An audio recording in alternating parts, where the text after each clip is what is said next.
All of a sudden, I hear this terrible crash. It sounded like a car crash. I'm going, there's nobody else out there. I know that's them. I want to welcome you back again for another story answering the question, is God active? Today, I am here with Beth. She lives in Oregon now, but a lot of her stories come out of Alaska. So we'll find out where this story is coming today. Hi. So again, this another story, which it is from Alaska. We lived up there for almost 20 years, but even before that, we got involved in commercial fishing. Okay. And through my sister, she lived up there, and they got us going into this. Anyway, we were living in Kodiak, Alaska at this time, but then we'd go over to Bristol Bay and commercial fish for salmon, and we have set netting sites over there. And all of these sites are on down the river. The river's about 2 miles across. Oh, okay. So it's the ocean coming in. There's two rivers that come down there and they meet, and then the tides come in and meet that. So sometimes it gets pretty crazy when there's a storm coming or everything. It's pretty wild. But on a nice day, it's the most beautiful place. We sit in the cabin. We have a cabin there. And our kitchen window looks across the river into a mountain range, and we watch the sunsets. And it's just gorgeous. So pretty. So anyway, that's just kind of the setting. And all of the people that fish down to a certain point, there's no place for them to have cabins on their site. So they're all kind of like in a village. And so we all know each other at that time. And so it was really cool because every summer you go back and you see everybody, and it's like a family reunion kind of thing. So you always look forward to going back up there and seeing everybody. And so everybody is close-knit there, and at least at that time. Now there's so many permits and so many people, it's hard to know everybody that's there. Anyway, the fishing game opens up the openings for us when we can fish. And this particular day, it was open, and all of the fishermen were out fishing. It was pretty nice day, but the water was a little bit choppy. And the skiff that we were using at that time was made so the bow was kind of up higher than the rest of the boat to handle the weather, the waves and stuff. That's the way it was designed. But the problem was when you're starting out, the end of the boat where the motor is down in the water. So the other part of the boat is up high like this. And so it's hard to see over. So they would have somebody in the boat to be a spotter to see if anything was out there, because there could be nets or boats or whales. Oh, right. Yeah. A lot of beluga whales would come in there. Okay.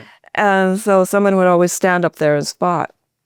Well, this day, and another thing too, my job, basically, I never went out fishing. I took care of getting food ready, cooking and lunches and all that kind of stuff, and took care of the kids. So I did a lot of praying. Well, so your job is My job was to pray. Okay. And a lot of times when they were out, it'd be kind of rough, and I could not sleep as long as they were out there. So I would just read my Bible, claim texts, read a lot of Psalms, and asked, prayed for protection, not just for them, but for everybody that was out there. That's just what I did all the time. And I didn't get a lot of sleep because when they were out, I'm praying.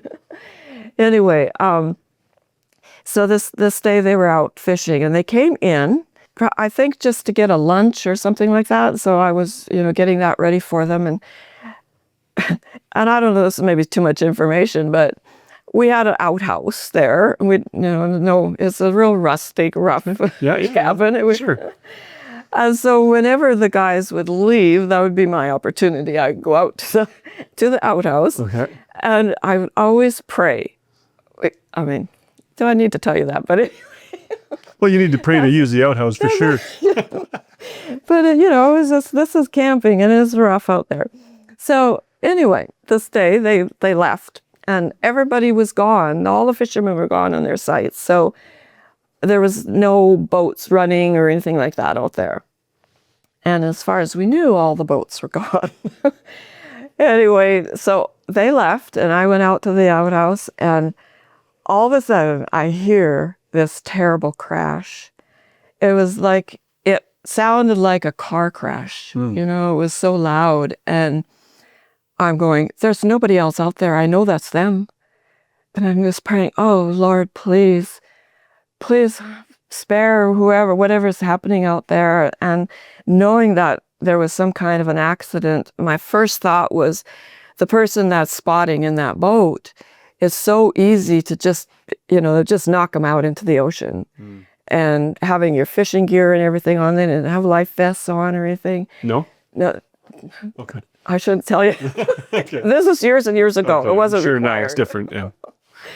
And the 15-year-old nephew would be the one that would be up there spotting. And I was just so afraid that, they'd be knocked into the water. And so I just went running out there to see what in the world was happening. And other people that were in their cabins were coming out. And I could not believe what I saw. It was just like unbelievable. They were out of the water, sitting on top of another boat. And only Larry I could only see him, my husband. There's nobody else I could see. And my first thought was they're in the water. And I was just praying, Lord, please don't let anything bad happen to our crew and our relatives. And so pretty soon I see one head pop up. Out of the water? No, out of the boat. Out of the boat? He was in the boat.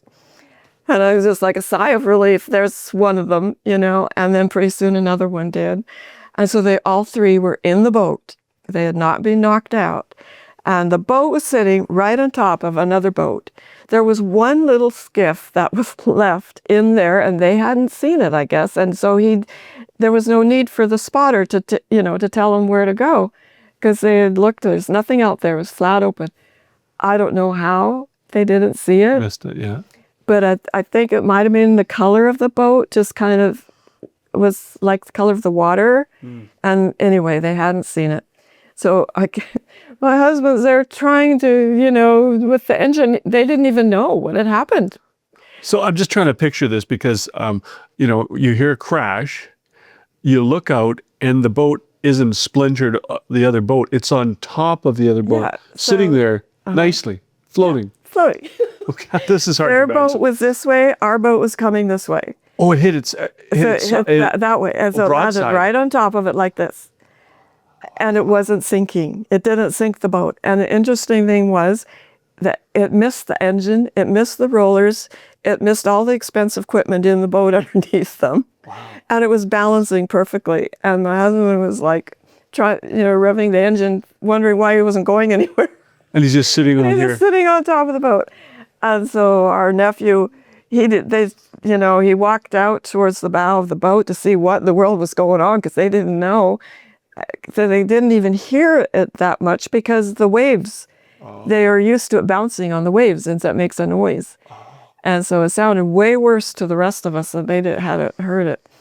And so he was telling us later that he walked over he saw what was underneath them, and he's just like, he just wanted to burst out laughing. I mean, he's got a lot of humor, and so to him, it was just like the craziest thing he'd ever seen. Yeah. And so he looked at my husband and he wanted to laugh and smile, and he looked at his face and, oh no, this isn't the time to laugh about this. Because he was like concerned and confused, and then, everything was like happened so quickly. So then the question was, how in the world are they going to get this off the boat without sinking it, because they couldn't drive it anywhere off of it. So then somebody on the beach decided the way to do it. They went and got another skiff from somewhere, and then they hooked it onto the boat underneath and pulled it into shore.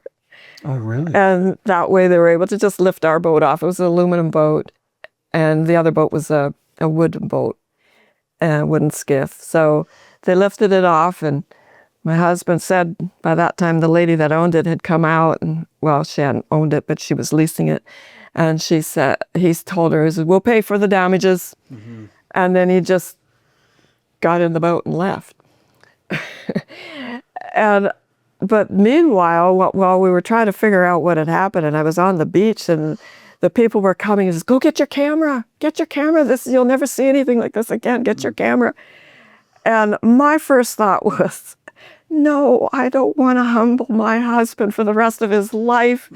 He's going to have to see this. And, I knew that was going to be difficult because nothing like that had ever happened on the beach before. And this is a man's world, a fishing world, And I just felt like he was be humiliated with the whole thing. And so I never got a picture. Oh. I regret that everything. We're regretting it right now. No. And so he went off fishing. And all day I'm just like praying, Lord, please help him not to be so upset and humiliated, and I didn't know what I should say to him when he came in. I didn't want to, that's crazy me, So when they came in, I heard this laughing coming down the trail. And these three guys were still just hilariously laughing about, this belly laughing kind of thing. All day long, they had just had so much fun with this crazy story. And I was so relieved. And then I'm thinking, oh man, I should have got that picture. Why didn't I get that picture? So after that, the next day, I forgot to tell you that when you're fishing, at that time there's no cell phones. So any message that you had to get to your family, the family get to you, the only way they could contact you was to leave a message at the radio station. And they had a special program where you could do that. And broadcast it would broadcast. It would be all over the whole Bristol Bay, which not just our area, but another area too. Thousands of people would hear these messages. Someone went over the next day and put it on the radio. They were listening to the messenger, and here's this message about this crazy guy in Nushagak Point, gave his name, and how he completed this stunt better than Evel Knievel, which was a stunt man. Yeah. And so everybody was having a heyday with this. And then someone went over and got him a hat that said Evel Knievel on it. And so it was he was famous. Yeah. Suddenly became famous, and in a humorous way. Everybody was having so much fun with it. And then we got home after fishing season to our church at home. And in the church service, the pastor used that in his church service. As an illustration? An illustration. There's lots to learn over there. Oh, it's already here, already in another whole part of Alaska. So anyway, we were just so grateful that God had protected all of them. Nobody was in the boat underneath, thank God. And so it turned out to be a humorous situation. And I've thought so many times, I just wonder, we have a guardian angel over us. Every person has a guardian angel. And I think those guardian angels are having fun over this one. Wow. They're protecting everybody, but it just ended up to be a fun story. That's quite the story. I'm just still getting over that teetering there. There's a text in the Bible, and it comes out of Proverbs chapter 17, verse 22. And this is what the Bible says. It says, "A cheerful heart is good medicine, but a broken spirit saps a person's strength." And as you heard Beth's story tell about Larry, hitting the skiff and then, just this catastrophe seeming sound and everything works out. And they're coming back later and they're laughing up the trail. So many times we take experiences that happen to us and it saps our spirit. But God also uses, and there's ways that He's active in our life, but He wants it to be good for our bones. It's good medicine. And so that Larry and his nephews and the guys that help around could be laughing, and he could, next thing you know, he's got a hat made up and he gets pretty famous out there. God wants you to be able to have laughter in your life. He wants that, not just like hilarity, but He wants you to be He wants it to give you life. And so you may have things that have happened in your life, and I want you to pray and say, God, can you bring joy out of this? Instead of being humiliated, can I be okay with it? Just like Larry was. And so as you think over these things, if you've got a story that God has done something and you were able to actually laugh and go like, wow, God, I can't believe you did it that way, put it in the comments. We'd love to hear about it.